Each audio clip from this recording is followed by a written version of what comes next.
সব জমিনে ধান জল দেয় তো ইউটিউবের জন্য দেখতে পাচ্ছ। সবাই আমার যে একা ডুবে গেছে তাতে সবারই ডুবে গেছে। হ্যাঁ কিছু আর করার নেই, কি আর করবো। এই যে দেখো কিভাবে ধানগুলো তুলতে হচ্ছে, তোমরা সবাই দেখতেই পাচ্ছ। আর দেখো হ্যাঁ এই দেখো সব জলে ডুবে গেছে। সব সমস্তগুলোই বলতে গেলে জলে ডুবে গেছে। জলের মধ্যে ডুবে গিয়ে একদম গজা গজা ভাব হয়ে গেছে, আর এমন একটা গন্ধ বেরোচ্ছে। আজকে যদি না ওটাকে ঠিকভাবে শুকনো করা যায় তাহলে খুব সমস্যা।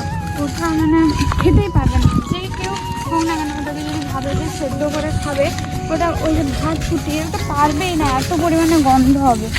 কারণ আজকে 2-3 দিন টানা একদম বৃষ্টি হচ্ছে, প্রচুর পরিমাণে বৃষ্টি। যে একটু যে ফাঁক, সে ফাঁকটাও হচ্ছে না, তার জন্য জমিনে পুরো জল লেগে গেছে।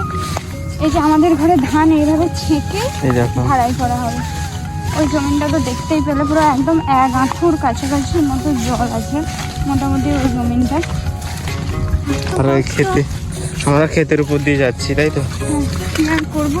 আর ভগবানের মা আমার যে একা হয়েছে তেমন তো নয়, সবারই হয়েছে, এইটা ভেবেই মনকে সান্ত্বনা দিতে হচ্ছে। আর ভগবান আমি দেখেছি এই চাষিদেরই একটু বেশি কষ্ট দেয়, তাই না?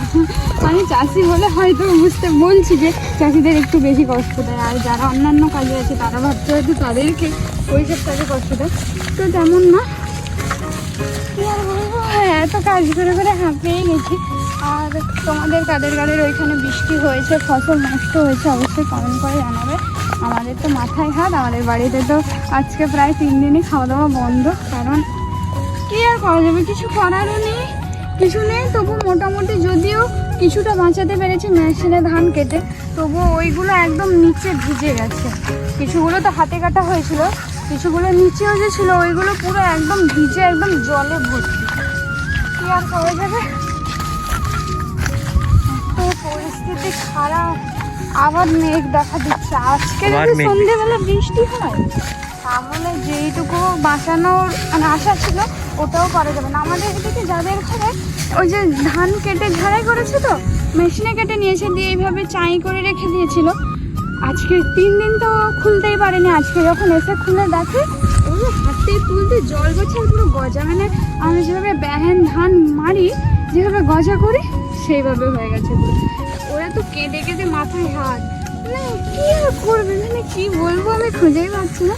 কিছু করার নেই। তো তোমরা ভগবানের কাছে প্রার্থনা করো যেন সবাই, সমস্ত চাষিরা যাতে ভালোভাবে সুস্থভাবে ধানগুলো বাড়ি নিয়ে যেতে পারে। আর আমাদের তো এই ধানটাই সম্বল, যেন আমরা গ্রামের মানুষ না, আমাদের কলকারখানা আছে, কারখানায় কাজবাজ করতে পারবো, কোনো কিছুই তো নেই।